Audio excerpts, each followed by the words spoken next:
Basi waiva na wa Mwari sinonzikereshi.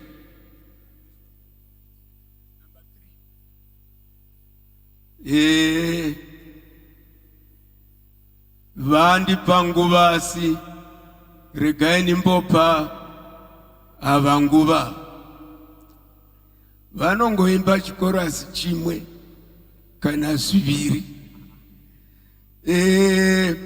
Wangachiverenga waindepi? Young man, time wasted will never be gained again. Unoizwa Isaiah chapter 57 verse yokuverenga unoiziva? Chiverenga.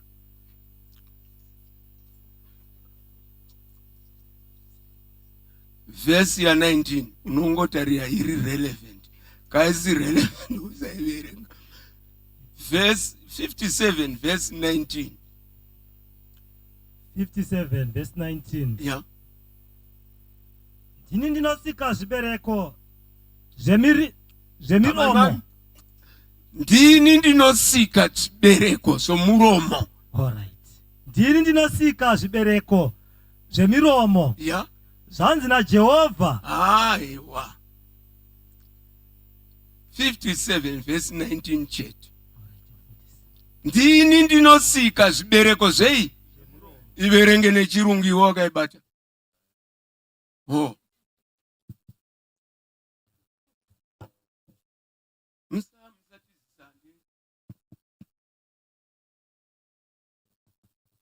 Verenga mwana.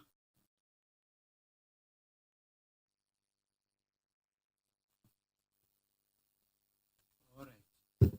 Avana itai memory verse muri koko. I create the fruit of the lips. So we want to hear the fruit of the lips.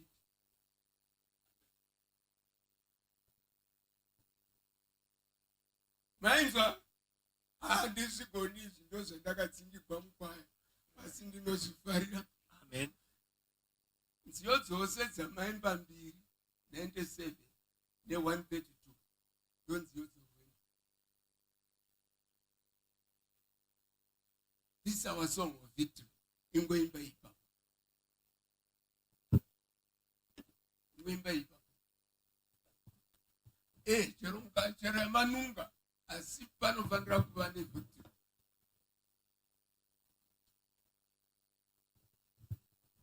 Number 97, last stanza. Ipa inzwi pamweya Jesu aponesa kuti ndudzi dzizoda. Jesu aponesa daidza uponesa makuko ponelinga riore kukurira. Jesu aponesa ipa inzwi pamweya Jesu aponesa kuti ndudzi dzizoda. Jesu aponesa daidza kuponeswa makomo moneninga riorwe kukurira. Jesu aponesa ipa izwi pamweya Jesu aponesa kuti ndudzi dzizoda. Jesu aponesa daidza kuponesa kumako moneninga riorwe kukurira. Jesu aponesa daidza kuponesa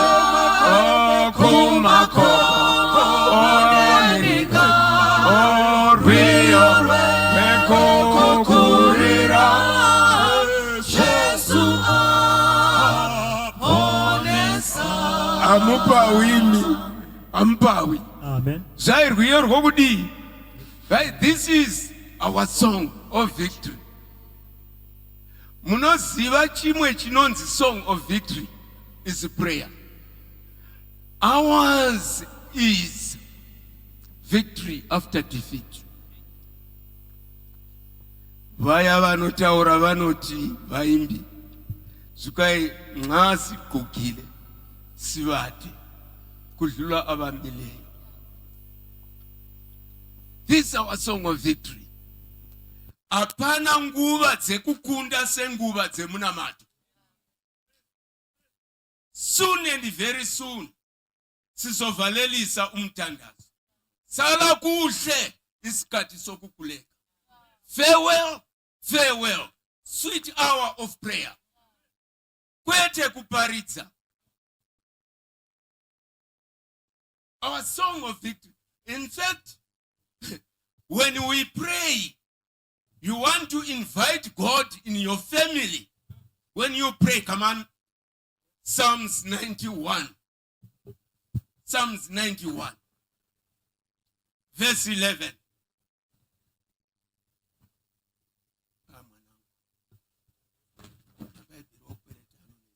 91 verse 11. Verse 11. Yeah? Nokuti iye ucharayira vatumwa vake pamusoro pako. Yeah. Kuti vakuchengete panzira dzako dzose. Auna upanzwa. Zanzi kana panguva yaunongoti mambe mjimba ndi mambe mjimba futi. Are you the ones 120?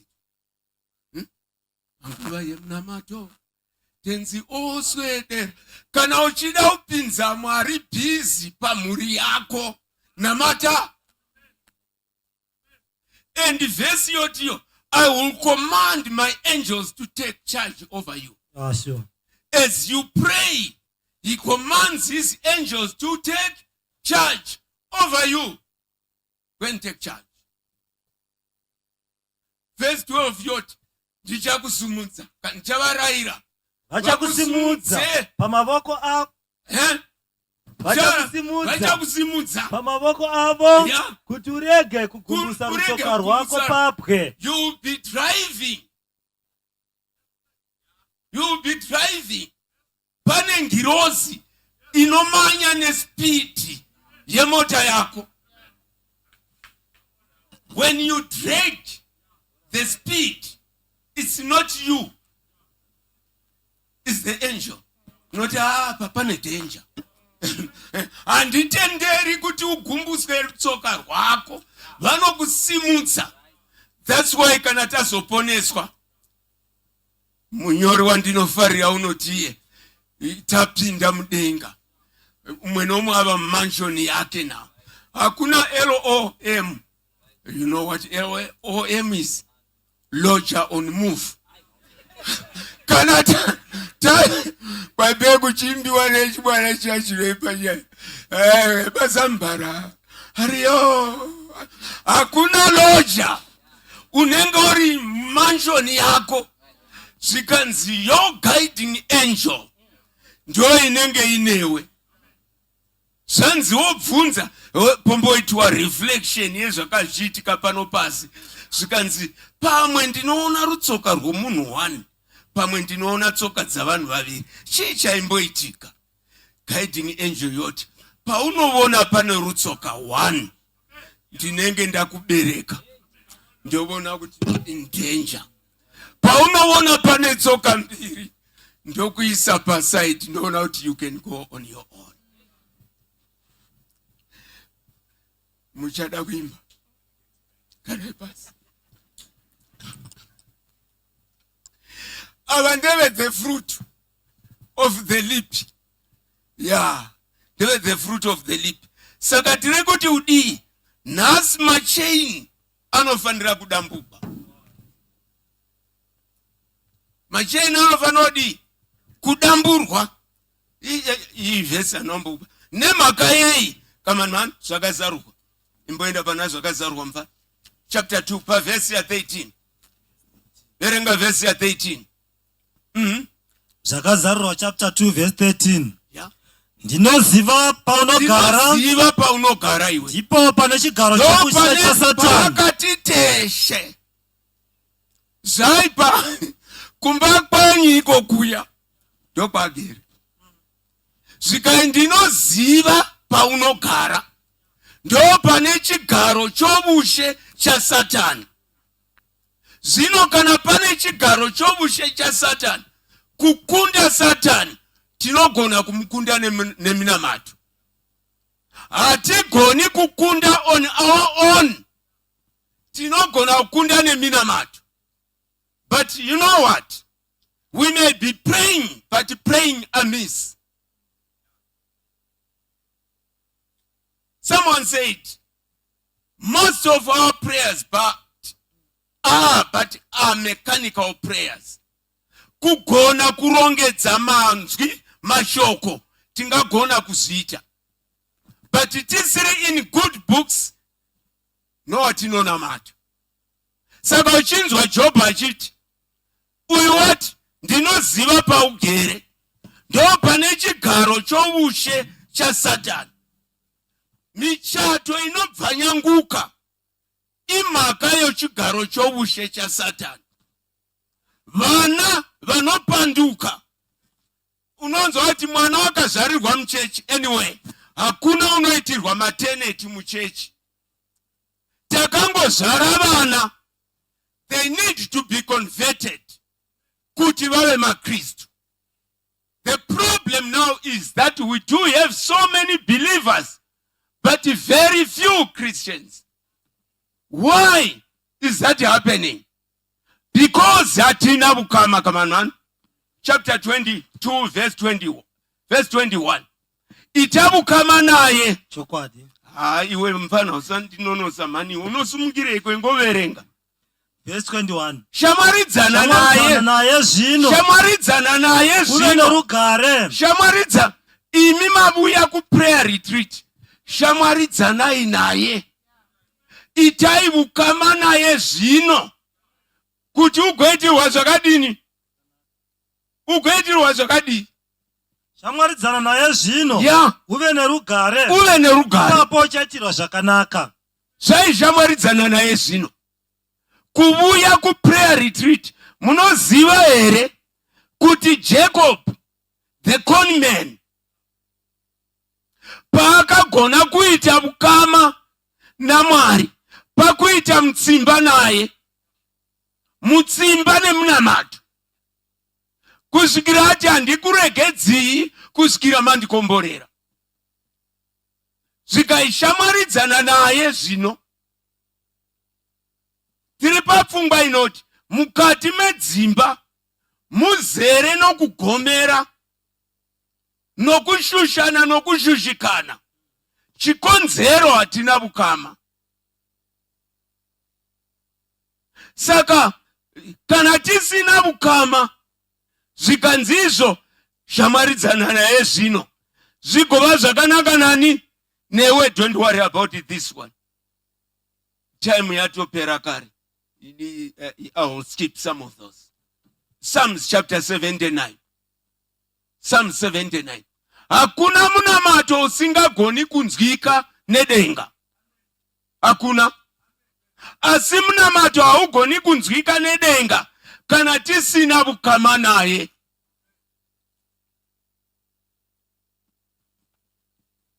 Tozeklema paupedzisira imani. Undiyebuchidze. Undiyebuchidze. Ndiri kutaura sei? Ndiri kutaura chii panapa? Ndiri kutini? Chii chinoita kuti mukati memhuri dzedu titendere kana kuti Satani anzi paugere ndo pane chigaro chobushe cha Satani? Chii? Mboverenga 1 Samuel chapter 3. 1 Samuel chapter 3 verse 1. Verse 1. Yes. Zvino mwana Samueri waibatira Jehovha pamberi paEri. Yeah. Asi shoko raJehovha rakanga richinzwika kashoma pamazuva iwayo. Mazinzwa. Mwana Samueri waibatira Eri. waibatira Jehovha pamberi pani, waimendewa naEli. Zvikanzi, but the word of the Lord was rare in those days. Mwari vakanga vasingazviratidzi pakurota kana pamavisions. When the word of God is rare in your home, ndo pagara chigaro chobushe cha Satan.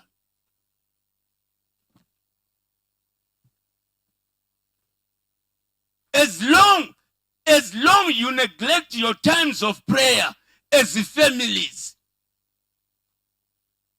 you're not guarding your times of prayer as families, panogara chigaro chobushe cha Satan. Samazuva ano nhasi handisi kuti zvaita sei Mwari vakanaka. Imi mose mukakona kuinda kudenga, hamena kuti munokona nemhaka yei. Nokuti mazuva ano nyika ino mutambo wa Satani uya unokumba nyika yose. Vamwe vari kutovona izvo vanotogona kukuudzai mascores kuti zvamira sei vari pano.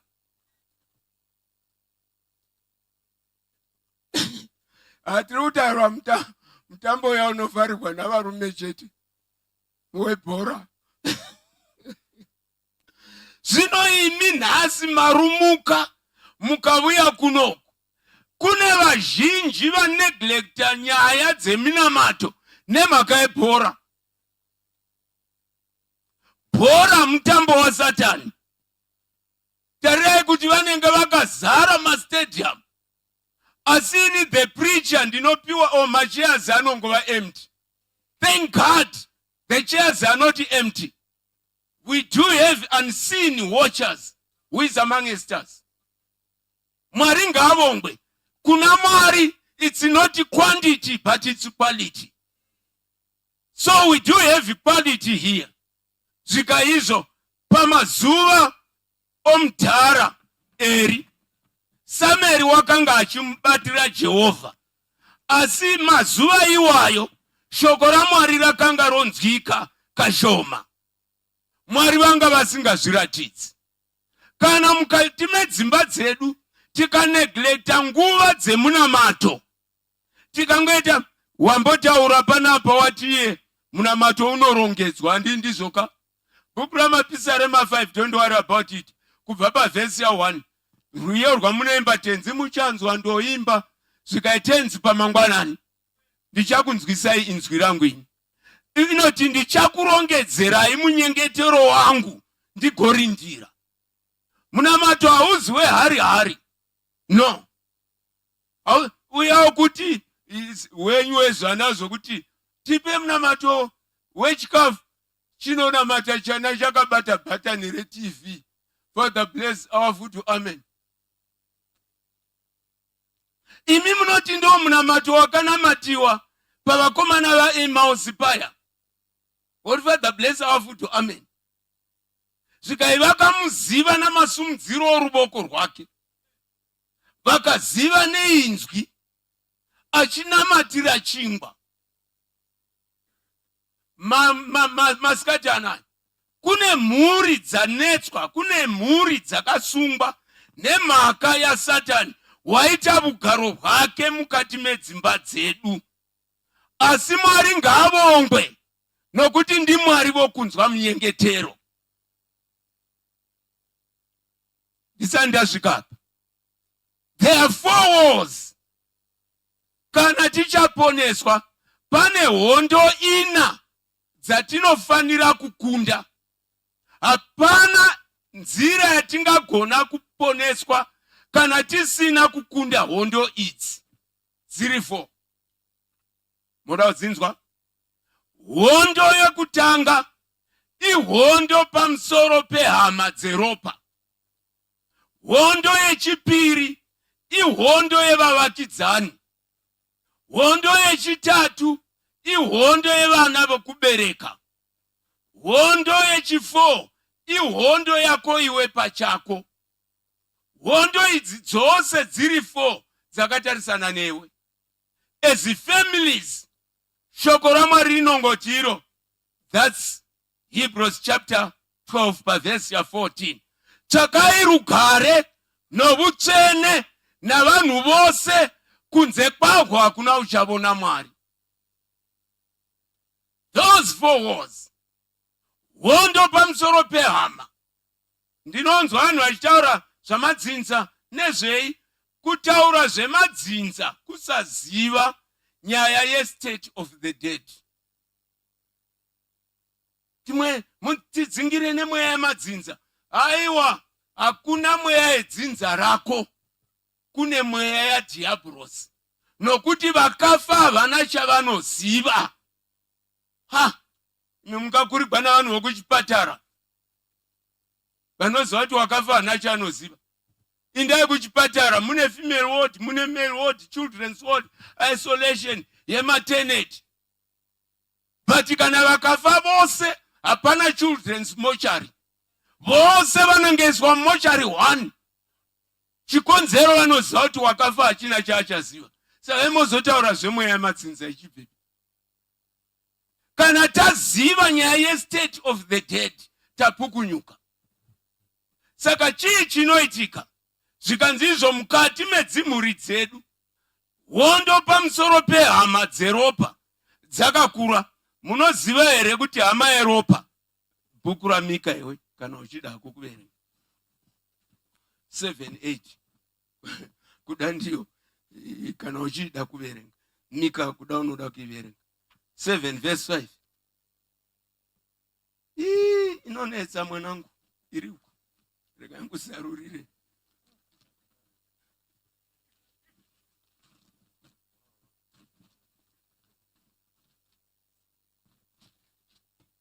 Chiverenga chapter 7 verse 5. Verse 5. Yeah. Regerai kuvimba. Verenga zvakanyuma. Regai Yeah. kuvimba nowa munogara naye. Yeah. Regai kutenda shamwari. Rega kuvimba nowa unogara naye. Rega kutenda shamwari.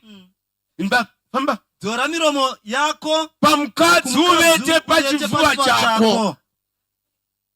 Indamberi man. Nokuti mwanakomana uchamukira baba. Unozidza baba. Mwanasikana unomukira mai vake. Famba. Nomukadzi womwana ihondo dzomumba idzi. Indamberi. Vavengi vomunhu vanhu veimba ndeveimba yake. Vavengi vomunhu ndoveimba yani.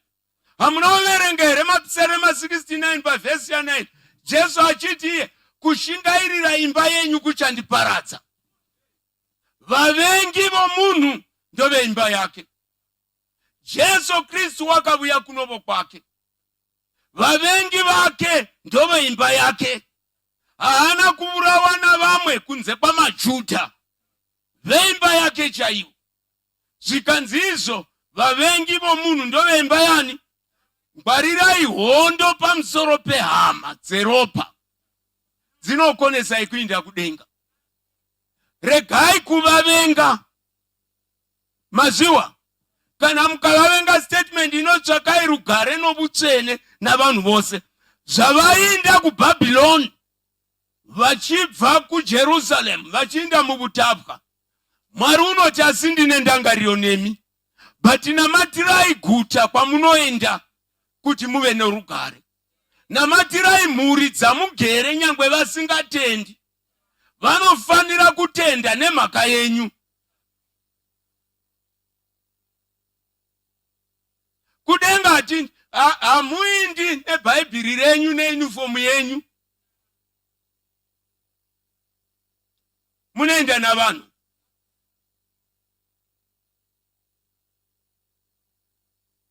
Rangarirai hama. Dziripi hama? Kaini unoti handisi mufudzi womunun'una wangu. Muchabvunziwa pamusoro pehama dzenyu. Hapana chikonzero chokuti vashayikwe usina kuita rupandi rwako. Jesu Kristu apedza zvehama dzake, unoti ndaita sezvamakandiudza. Asi vose vamakandipa ndakavachengetai.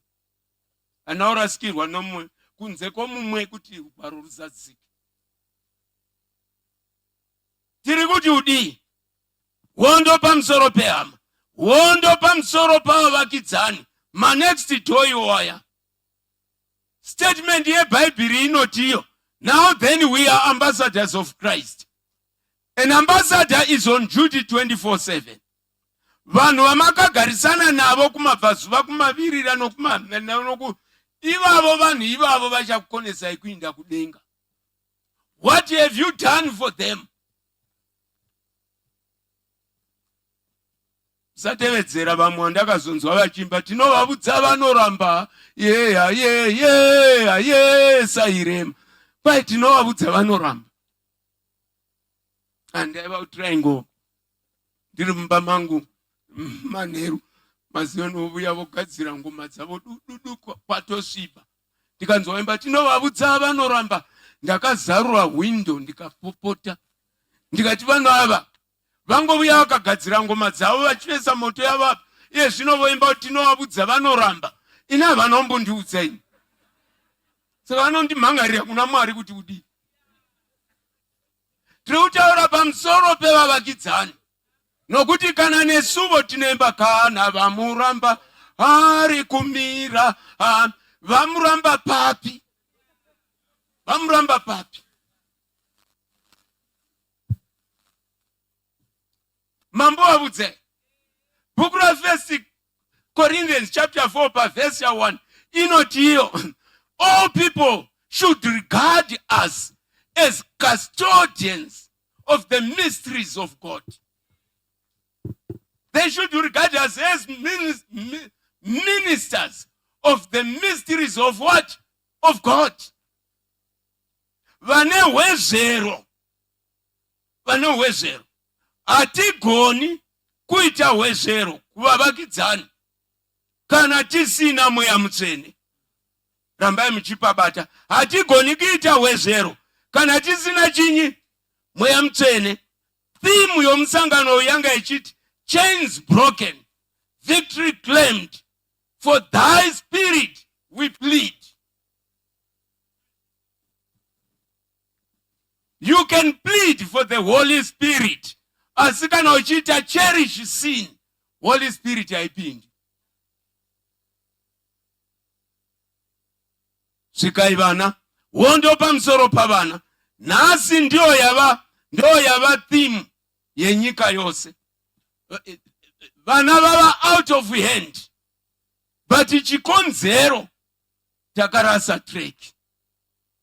Rangarirai imi vabereki muri pano. Mai va Moses anungwa mushanga. Zvikanzi izvo neuya mwana wokwa Potiphar. Zvikanzi, rear this child for me and I will give you a prize. Hanzi mai vacho Adventist home. Mai vacho vakaita so vasina kumbobereka vamwe vana, Aaron na Miriam. Vachiziva kuti pa 12 years Moses unenge ava mumuzinda wavaHeden. After 12 years havanonzi chiuya ino mwana. Vakandoita zvokusarenda kuti mwana wenyu uyu. Vapedza naye. When he was of age. Vamwe vanotaura Hebrews mwanangu. Vamwe vanotaura vanotivo rimwe zuva vakaonika chikanya zvitina neminzwa namaIsraelites. Ramses waitonga by then akati, why do you associate yourself with these slaves, the Israelites? Zvanzi ndokubva apindura asingachi. Zvikanzi, when you see me outside, I am an Egyptian, but inside I am a Hebrew. Ndezvipi zvamakaita kuvana zvamunoregreta? Ndezvipi? Asati atomboita zvimwe unoti inside I am a Hebrew. Azokura kunonziko aita 10 degrees in Egypt. Apedza venyu vana vanorasika vane form 6 ne form 4. Ndiri kuti ini Moses wakaenda ku secular schools, colleges, and attained how many degrees? 10. Not honorary.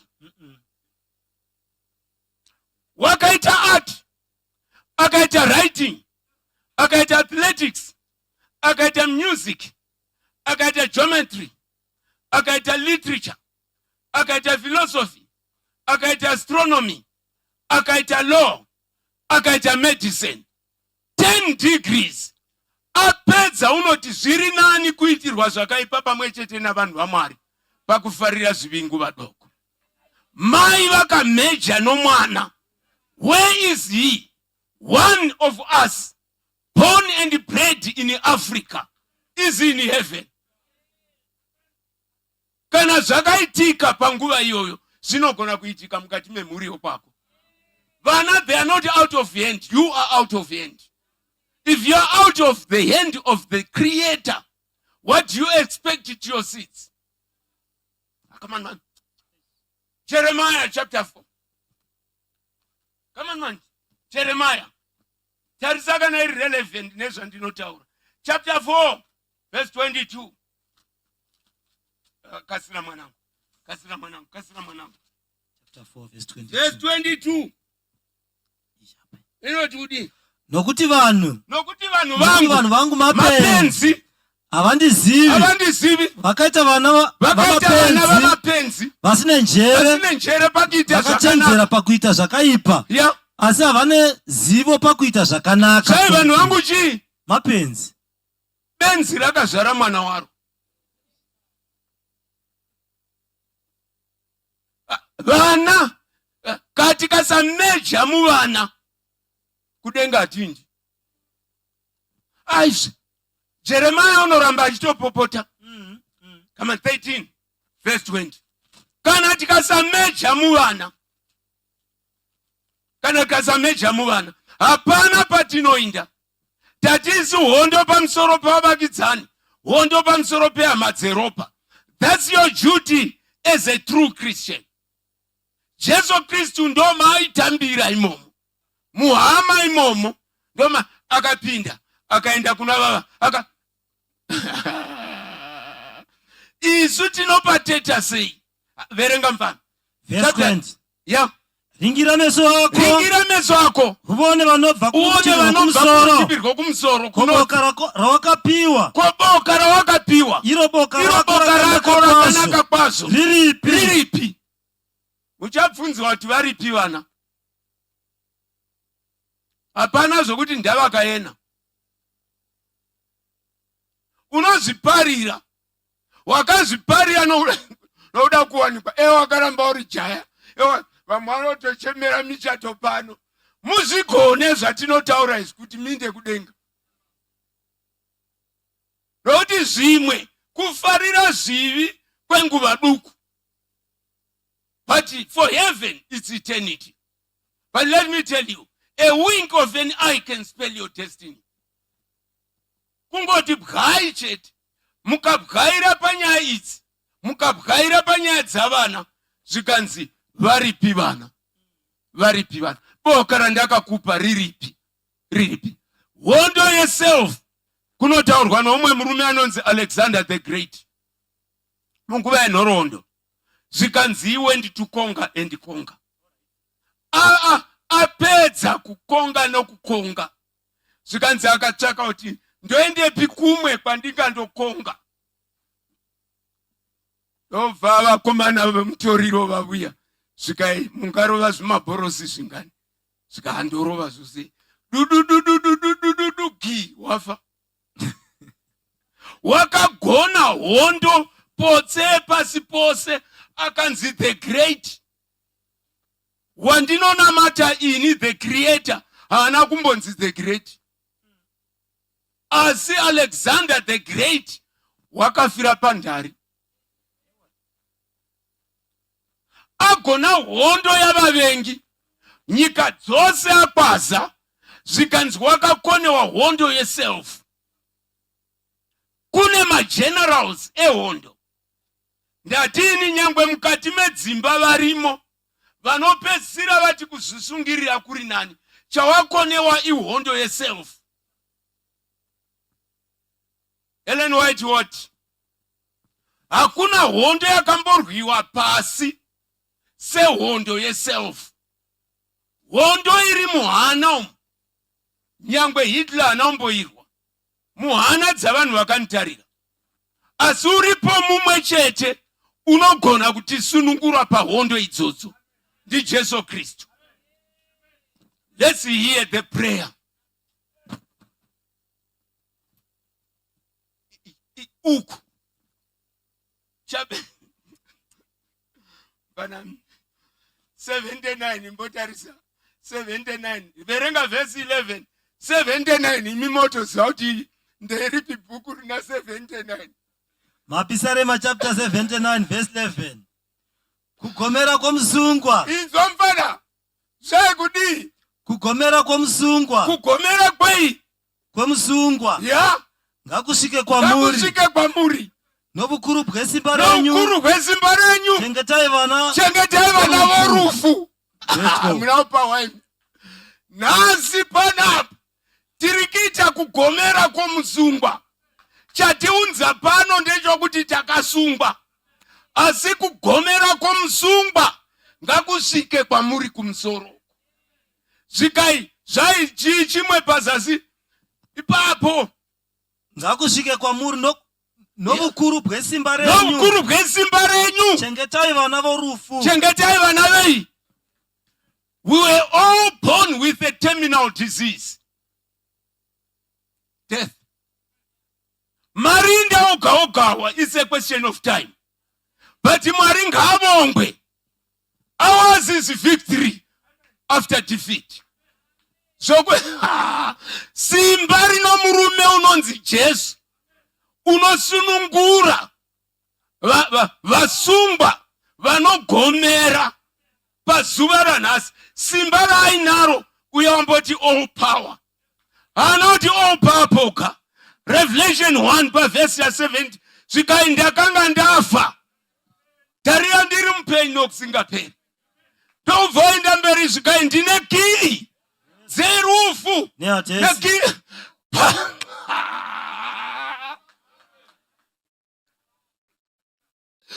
Chaakafira kundovhomora kii. Vhoma kii dzoro dzaiwa pachivuno apa. Zvikai ndine kii dzorufu. Aiwa. Atingamboitisira uverenga vaHebheru. Tichadzokera hedu kumsungwa wedu vaHebheru chapter 2. Zvikai ndakanga ndafa. Ndine kii dzorufu simba raJesu Kristu. Musi wakafa paifa so zvanzi wakanga akavata pasi achirovekwa. Zvanzi akati vaiziva vaingondirovera vorega muchinji kwawakavata. Kana vakaumisa ndichaziva kuti havazivi. Vapedza ndokusimudza. Zvai ndokubva ati varegererei havazivi. Zvai achiinda kundovigwa. Vanotaura zveexaggeration vanotivo Satan ndiye wakanga akatungamira mberi. Achitungamira achiinda kumarinda. Akati kungirozi dzokumarinda. Dzurai. Zvai kai ndiani? Ndatini. Musandibvunza kuti ivhesipi. Ndati vanotaura zveexaggeration. Andini ndizoka. Zarurai. Kwai ndokubva vadongorera. Ngirozi dzasana dzikadongorera. Zvika uyu hazi iye uya kumbotibira Razaro buno here uyu. Zvika dzurai. Jesu achibva apinda. In fact paakangofa ari pamuchinjikwa. Marinda avatsvene akazaruka. Ndozoratidza kuti kii wavanadzo. Marinda avatsvene akadii. Musi waakazomuka. Zvai ndiyo bhuku ravaKorinde rinoti ndiyo wakava chibereko chokutanga kune vakafa. Teverere avo vari muna Kristu. Saka statement yoti pana vaEfeso 4 verse ya 8 weramdira ipapo. VaEfeso 4 pa verse ya 8. He led captivity. Wakatungamirira chinyi? Zvikai wakatungamirira nhapwa. Izvozvo zvamunoziva izvozvo. Achiinda navo opinda ngemazambara. Askunda neropa rake. Mune simba muropa raJesu Kristu. Don't ignore. Mune simba mukunyengetera kuna Jesu Kristu. Kukurira kwa Jesu kwakanga kuri kuva connected to the powerhouse. Wakapedza nyaya yomuchinjikwa ari muGetsemani. Ndoma akapedza dhiri rose kusvikira adonha ziya rinenge ropa. Achisumuka ipapo vakomana vakati vakomana endei. Achienda pagete achiwanika vakamira zvikai munotsvakani, zvikai Jesu weNazareta, zvikai ndini, vakaona manhede. Akavarega vachinunga zvisumbo zvavo. Vakauya gwepiri akati munotsvakani, zvikai Jesu weNazareta, vakaona manhede. Aida kuita drama of ages to today. Vanoenda kuPalestine nhasi vangadai vachiona Jesu amire ivo vachingova. But for the sake of our redemption, he handed himself over. Achiziva kuti ndatopedza nyaya. Chiverenga unzwe kuti vaHebheru inoti kuti vana zvavakagoverwa ropa nenyama. Chapter 2 verse. Chapter 2 verse 14. Verse 14. Ya vana zvavakagoverwa ropa nenyama. Naiyevo wakagovana navo pana izvozvi kuti nokufa kwake iye aparadze uyo une simba rorufu, iye diabolos, agosunungura kamanani, agosunungura avo vaiva vavanza paupenyu bwavo bwose nokuva kwokutya rufu. Verse 16. Unopazwewe zvayagosunungura avo vaiva chinyi varanda nokuda kwokutya rufu. Yes. Ukatarisa pameso pake pana maV11 kutya rufu. Ndo zvakavira Jesu kuti maV11 ari pameso achipera.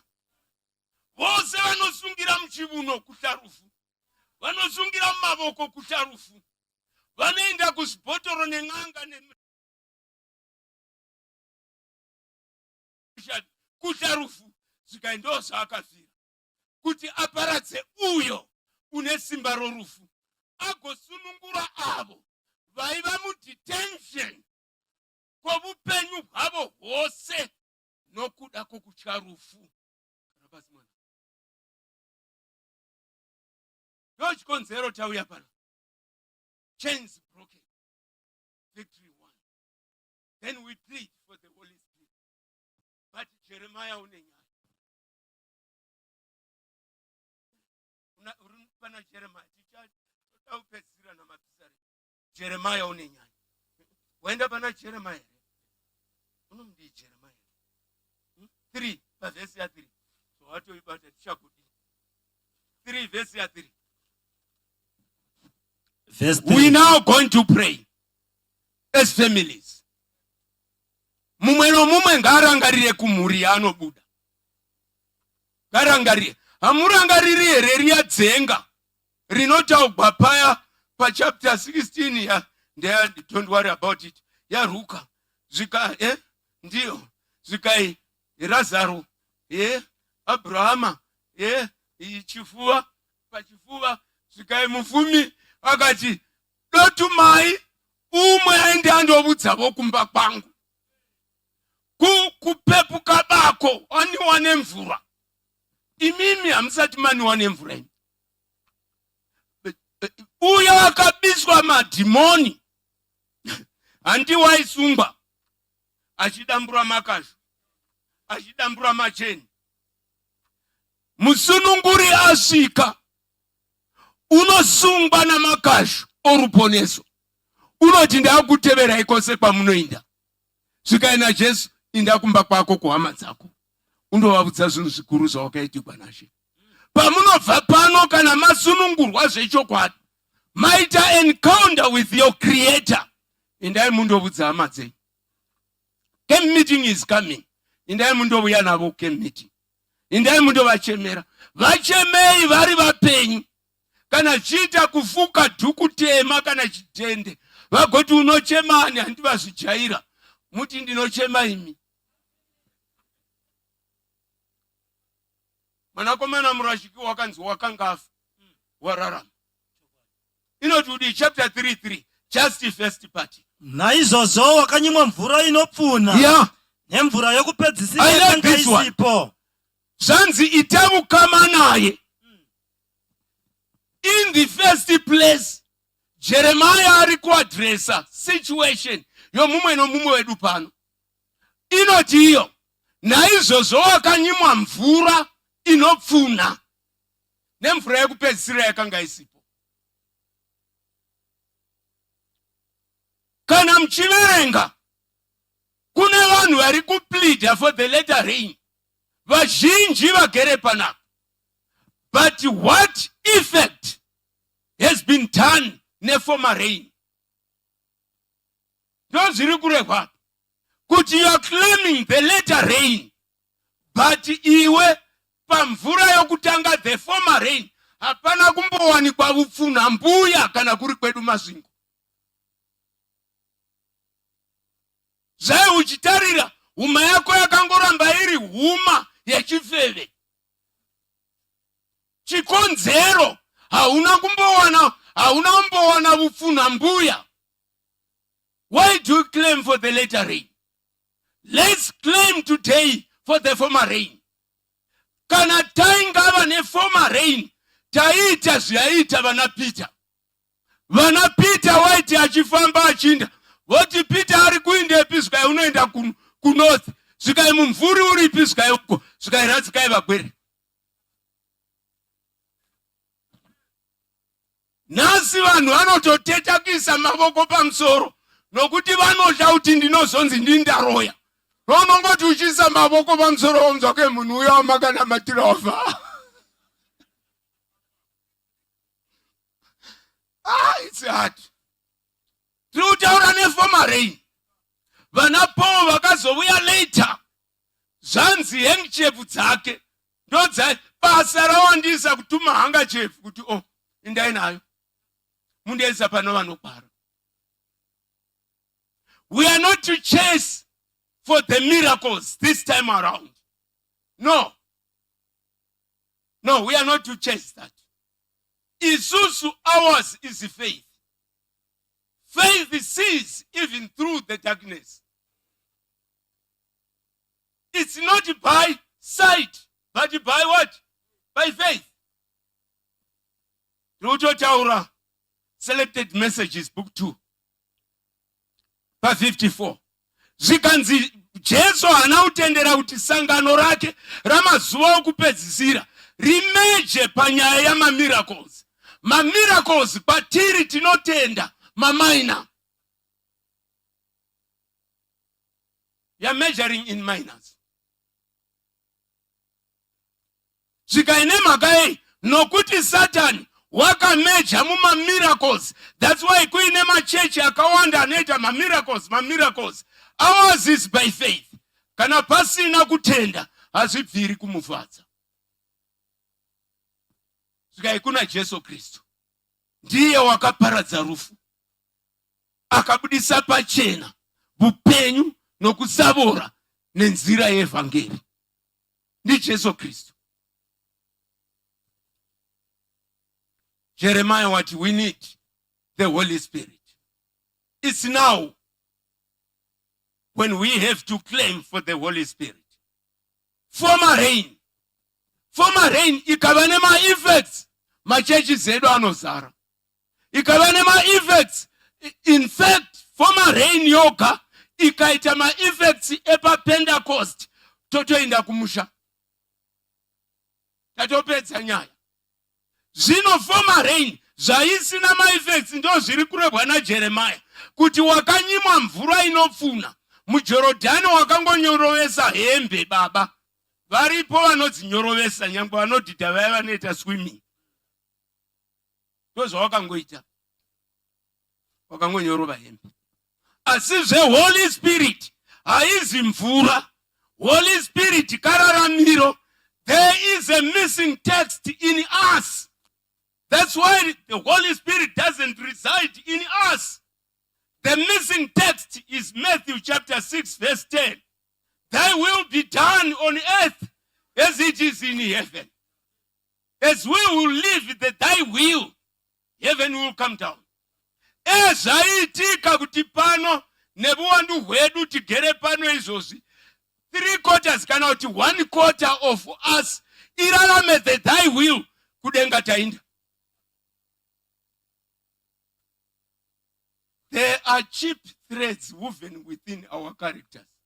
What will translate us to heaven is not our eloquence of speech, but our characters.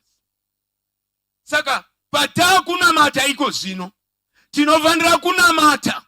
Tikumbiro ti Mwari vatibatsire. Kuti isu kararamiro kedu. Zimwe ndo kakapandusa vana vedu. Zimwe azizikamu. Fasting yaitiwa iyi. Uya Jona. Kuna Jona aita zvakaita. Mambo weNinevha unoti hakuna mwana uri pazamu unofanira kuyamwa. Hakuna mwana wembongoro kana wenzombe inofanira kufura kana kumwa pana mai. Zvinhu zvose ngazvifuke masaka. Zvaifukirei masaka? Fasting. Vaifastira zvikaina mambo weNinevha. Nokuti hatizivi kuti Mwari unganzwa ani. Zvimwe uchanzwa ng'ombe dzakasungikwa masaka. Zvimwe uchanzwa mwana mudiki ashaiwa mukaka pazuva iroro. Why not this day? Yatarwa nevanhu vafemerwa nomweya waMwari. Kuti sangano raMwari. Nyaya yeprayer is not a play. Chichatiindisa kudenga munamato. Tapinda. Nemake. Ndo wangu mchimba. Obu maindi fambe nemi sezaka. Inoke hana kufamba 2 days. 300 years. Achifamba na Mwari. Kunonzi kufamba. Ndiyo iya. Chapter 91 yatetanga kuverenga. Inoti I will command my angels to take charge of. Zuva rimwe kusikira Mwari ati no. So kuchadzika zvichaiti. Kundoeneka mai metu. No, don't worry. Let's go. Mai metu vakasara kudana baba metu. Iya inda. Enoch wokufamba na Mwari. It was through prayer. Panofanira kuva ne landmark yevanhu vanotungamirira vatinotevera. In fact, we are standing on the shoulders of the giants. We are not the pioneers of this gospel. Anaondo vaverenga pabhuku raHebrews chapter 11 verse 38. You know, these men, the world was not worthy. When the world is not worthy with you, they eliminate you. Kana ukangorarama zvinotosora nyika zviri zvokudenga, the world will eliminate you. But thank God, kuti tiri under the divine hand yaJesu Kristu unoti ndine ndangariro dzandinorangarira pamusoro penyu. Let us groan. Ngatiendei tigomere chiverenga yekupedzisira. Achizaru unoda izvi mapizarima 102 kana uchida. 102 verse 20 unozoverenga iyo kana uchida. Pano wambe achitaura panapa achiti rega nditaurewo kwamuri. Let us close. No. Usatanga iyo. Let us close the doors. Don't keep the door open. Don't keep the door what? Open. Don't keep the door open. You will share verenga pa upesi. Kachiri don't keep the door open. Inzwaiwo kita sendo da kurashika. Ipanezwa ndinotaura. Chapter 11 verse ya 24. Verse ya 24 yaruka. Inzwa. Inotudi. Mweya wechina uyonga uchitawo bwana chikonde. Mweya wechina kana wabuda munhu unopota nenzvimbo mweya wechina inopota nenzvimbo dzakaoma. Saka mchinzwa anoita zvamashavi ichingobuda chero midzimu kana wakambozviita unokoitipei mvura kwatinobva kunopisa. Dry places ndo kunogara mweya isvina. Hanzi inodi inopota nenzvimbo dzakaoma. Yeah. Uchitsvaka zororo. Yeah. Kana ukashayiwa. Yeah. Unoti ndichadzokera kumba kwangu kwandakabuda. Maziwa.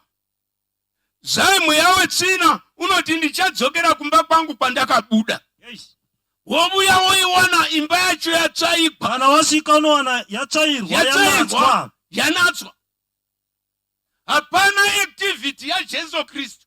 Unongova mukristu nje, imba yatsvaigwa yanaka, asi hakuna loja wavamo. Kama mani iye achiti tarira ndiri pamukova ndichigogodza, achirumba verenga mvano. Ipapo unoenda undotora imwe yaminomwe, imwe yaminomwe inokunda nokuipa, ndokupinda kuipa kwomunhu iyeye kunodarikawo kutanga. Kuguma kwomunhu uyo kwakaipa kupfuura kutanga kwake. Ndafunga izvi.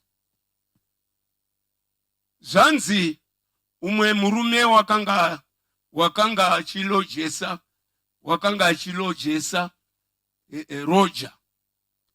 roja racho raairojesa ndiJesu. Jesu kuloja, handi unoti ndichavuya ndikogara ini nababa togara mavo, uri kuloja. Zvailoja uya arimo, saka ndokubva Satani abuya, kana kuti an enemy achigwa na landlord, zvanzi ndokubva amuka ndokuinda kuna loja uyasvika, naiwe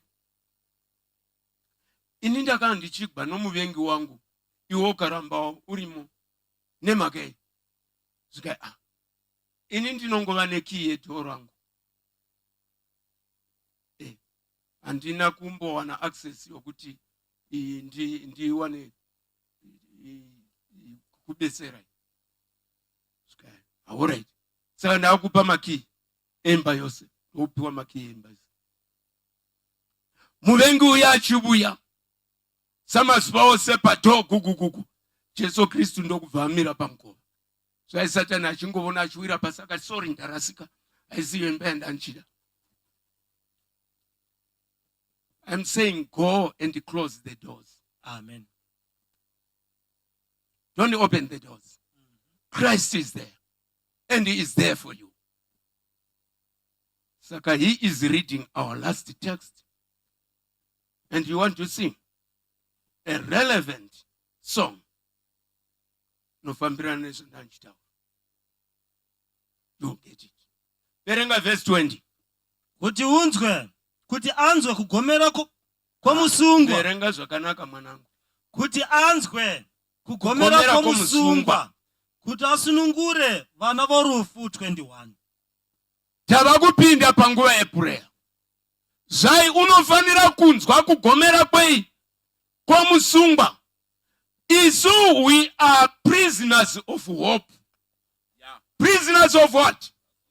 We are prisoners of hope. Tiri vasungwa vetariro. Tinofanira kuva vasungwa vetariro kusvikira Jesu achidzika. Come what may. Zvikai unonzwa kugomera kwomusungwa kwevana verufu, vana vakatemerwa rufu, but vanayo tariro. They are prisoners of hope. Hatizi prisoners of the devil.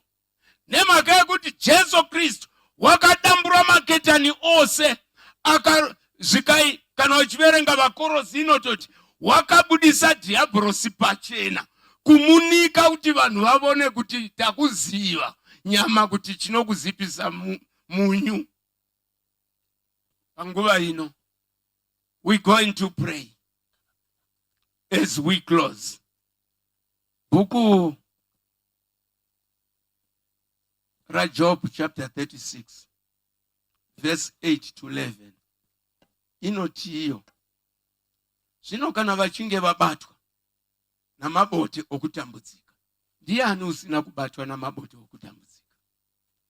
Zvino kana vachinge vabatwa namabote okutambudzika, unovazivisa kudarika kwavo, uye kuti vakafamba vachizvikudza. Zvikanzi unodzivuravo nzeve dzavo kuti vanzwe kurayira kwake. Kana vakamunzwa vakamuteerera, vachapedzisa mazuva avo vakavhara namakore avo vari pazvinhu zvinofadza. God brings conviction ku vanhu vanoda kuteerera kuinzwi raKristu. The Holy Spirit ndo basa rake rokunza conviction. Zvikai asi kana mukateerera mukamunzwa, zvikai muchapedzisa mazuva enyu makafara namakore enyu ari pazvinhu zvinofadza. Ndine vimbo yokuti hakuna usingazvidi kupedzisa mazuva ake akafara namakore ake ari pazvinhu zvinofadza. Kana chiri chidiso chenyu, madii masimuka achiimba mwana tichipiwa munamato. Musha unosimbirwayo umo musina urombo wakakomborerwa atozo rora tese umo rinda wakatiwira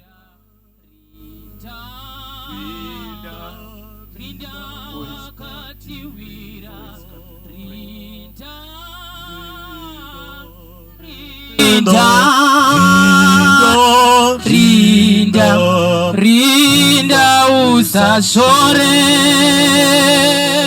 kuti mutoro warema uyo wapiwa na Mwari. Musha uyo unodisa rinda usashore rinda wakatiwira rinda wakatiwira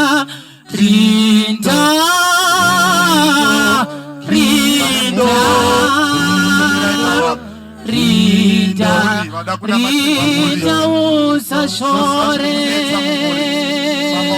kuti nzira inemizwa funga akaitakura kuti moyo watambudzwa naiye wakatambudzwa rinda wakatiwira rinda wakatiwira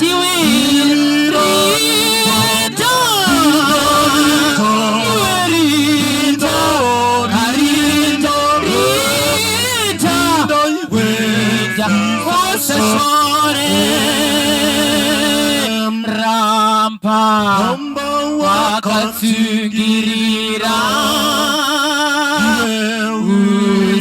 usareka kunamata akuzoza rana kwaswedera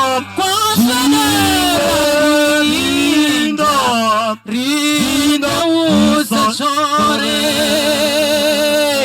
rinda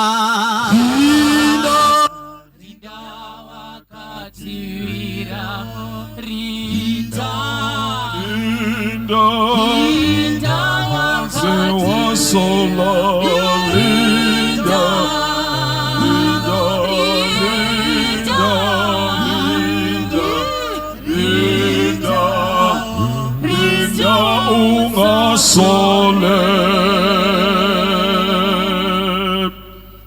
Baba wedu na mponesi Jesu, tunakutendai panguwa ino yemadeuka zuwa tagwadama pasi pomchinjikwa wenyu. Tine mfaro kuuya pamberi penyu mukururama kumwana kumana. Ndimi akataura kuti we are acceptable in the beloved. We are not sinners pardoned. We are sons of God. You see us as if we have never sinned, because the life that you have given us is eternal life, a life that overcame sin. So when you look at us, you look at men and women who have got victory over sin. Zvimwe zvose zvingatiwira izvo zvinotiwira, but we may fail you, yes, but you will never fail us. You will never ever fail us, and you will never forsake us. It is very easy to be saved, but hard to be lost. You will never lose one of us who is here if we give our hearts to you. Saka tinoda kuya nemhuri dzimaoko enyu, vana baba, vana mai, vakomana, vasikana nevapwere vadukuduku vari pano, ndinovaisa maoko enyu.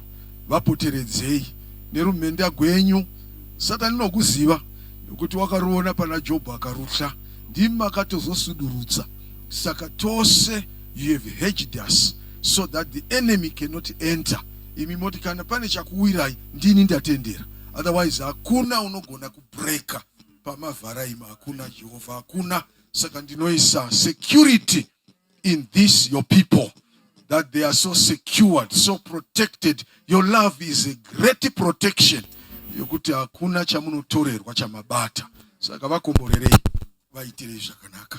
Vazvipa zuva ranhasi vakati nyangwe zvekudya ngazvisare, timboisa pfungwa dzedu kumukuru, atirape, atidhokute, tive nepfungwa dzinoda zvaanoda. Ndo chinhu chikuru chamuri kutsvaka, obedience to your words, to follow the ways of righteousness. Ndo vavariro yenyu nesu. Saka tauya Jehovah sezvatiri, zvimwe tiri vanana, asi imi you sanctify us. Muchatichenura, tinochena.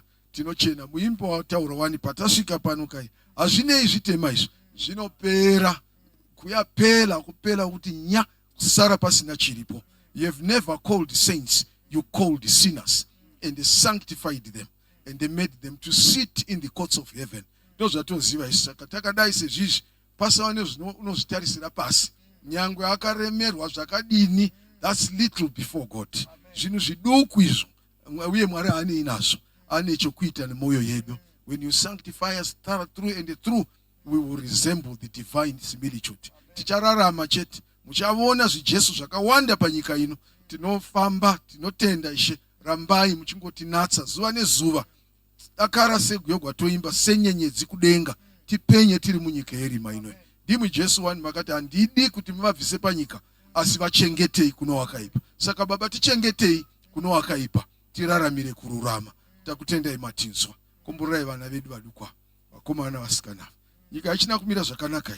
Vapei mweya wokuteerera, mweya wokudzoreka chaiko chaiko, mweya wokutsiurika, mweya wokuramba social media, mweya wokuda kusekwa. Vatenderei that simplicity that was in Christ Jesus. May it be theirs forevermore. Kuti vagogona kukunda uringa kwepasi rino. Takutendai nesu vabereki, tozviisa maoko enyu. Tipei simba rokuziva kuti makatipa simba pamusoro pezvinhu zvose, zvese hakuna chamakasiya kuzhe. Saka tipei kurarama sevana vaMwari, tirambire pasi pawamasimba ose, so that we may resist the devil and he will flee from us. Then you will exalt us in times when time has come. Mutikwidziridza sezvamakaita mukoma wedu, makamukwidziridza apedza basa. Takutendai matinzwa. Tine vanasikana navanakomana vakura vari pana, mamwe 40 years, 46, whatever. Lord, we commit them into your hands. Teach them to have dominion over their bodies, not to be led by years, no, but to be led by God, to be led by the Spirit of God. Kudenga kuno munhu pachigara, munhu akafanana nesu, anotonga universe yose anonzi Jesu, na nhasi asati arovora kubva zvakabva panyika ino. Saka hapana chinoshamisa pana izvozvo, nokuti tinaye ariko kudenga mukoma wedu asina mukadzi, asi ari kurarama ari pamberi paBaba achikudzwa naBaba. Saka nemweya iyoyo ngauve muvakomana navasikana. Kana mati vawanikwe, even at 50, at any age they can be married. It is a declaration from heaven. Saka musarega vachizvichapaza nokuti kuti makore afamba. Aiwa, kwamuri hakuna gore, izuva rimwe chete ravanaro. Saka tinotenda nenyasha dzenyu, itirai tose zvinopfuura nokunaka. Mbiri ipuwe kune imwe naJesu tanamata. Amen. Dinoda chimwe chochiro kunate dzianondipa kanane Ndinochema nemoto, ndinochema mundisa bemoyo wese kana moto mundipise azvine izvo zvitema zvinopera zvinopera kuti mundipe kuona nepachena ndichafara asi kucheneswa moyo kundifadza mundisa bemoyo wese kana moto mundipise azvine izvo zvitema zvinopera asi kuti ndacheneswa ndizvo ndingazonzwisisa ndizvozvo zvirozvo zvenyu ndinoona mundisa bemoyo wese kana moto mundipise azvine izvo zvitema zvinopera razvinopera ndinosiya zvakaipa nezvifungo zvakashata asika nandichiedzwa ndakaipa ndakaipa mundisambe moyo wese kana moto mundipise azvine izvo zvitema zvinopera azvinopera. Thank you so much.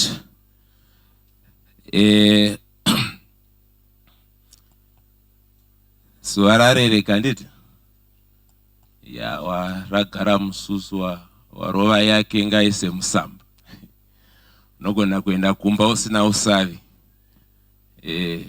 chapera tekenya una chikwekwedu.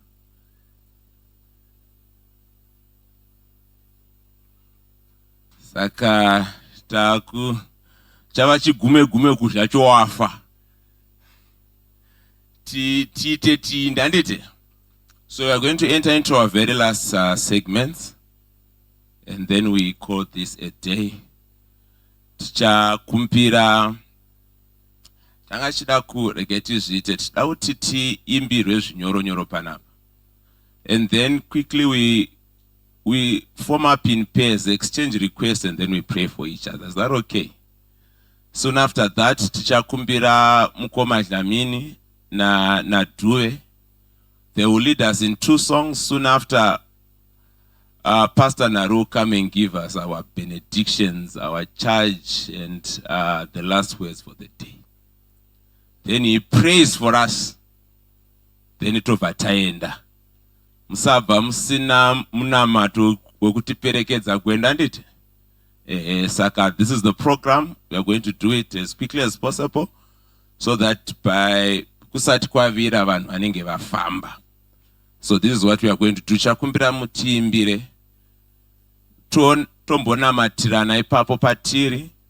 Tichataura mamwe marequest anga achitumirwa nevamwe vanga vachiona online. Pamunenge muchinamata mobva mamanamatira. Mubva matora futi mukana kunamatira vanhu vaya vati muzotinamatira. Anditika. So this time is about praying for others. Let us intercede on behalf of others. Thank you. Mambo wedu atida iza akuchicho chake chekudenga. Sangati toraneni pace. Exchange requests. And then we pray for each other.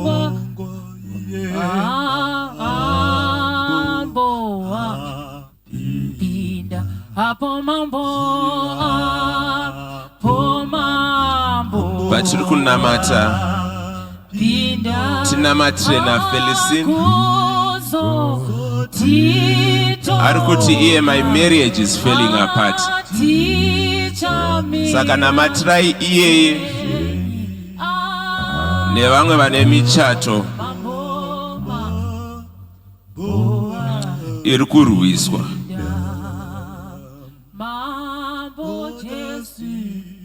Maigwaza vari kuti ndine utano huri kunetsa.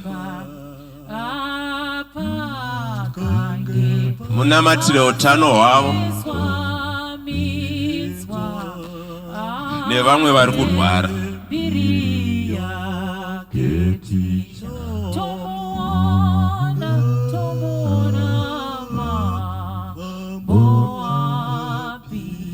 Angeline ane minamato yaari kukumbira zvakare.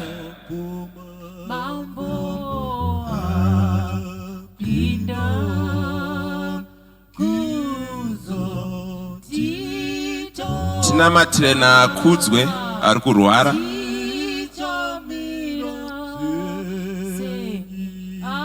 Pana Tinotenda ari kunamatira marriage call. Pana Theoma ari kuti Mwari dai mandipo financial breakthrough. Stanley ari kuti Mwari ndibetserewo mundinunure.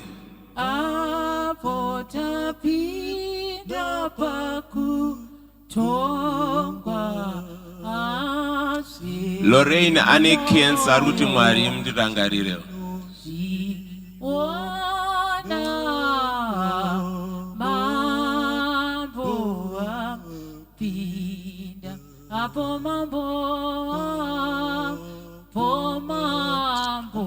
Tino ari kuti ndiri kumbirawo mari yefees kuna Mwari.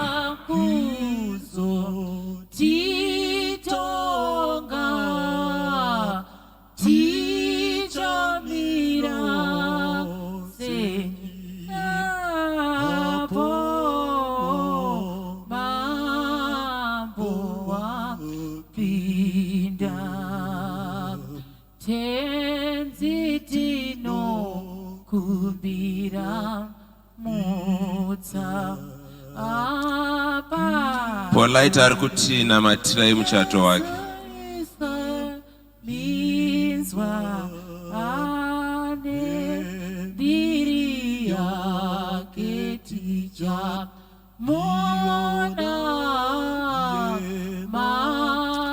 Pana ari kuti namatirai kuponeswa kwa baba vangu.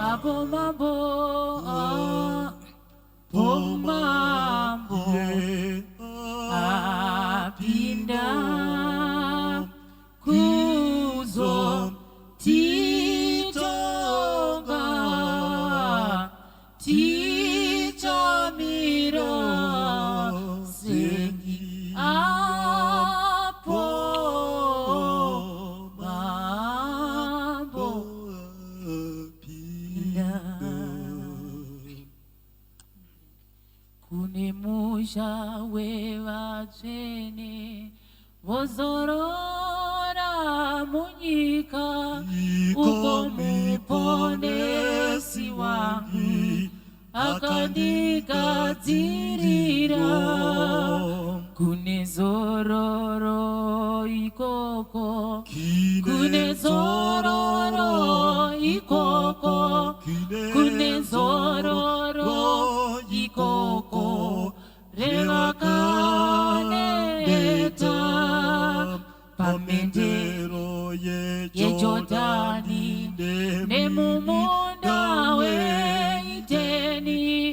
pane muti weupenyu kune zororo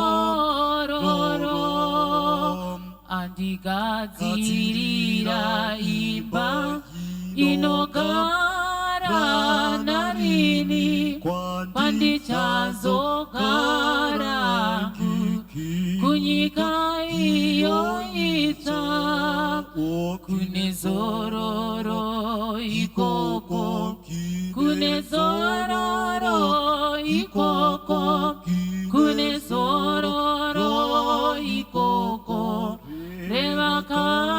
revakaneta pamendero yeJordani nemumunda weIdeni pane muti weupenyu kune zororo akuzovi nekurwara hakunazve urombo asi tichazopfekedzwa chiremba cheupenyu kune zororo ikoko kune zororo ikoko kune zororo ikoko revakaneta pamendero yeJordani nemumunda weIdeni pane muti weupenyu kune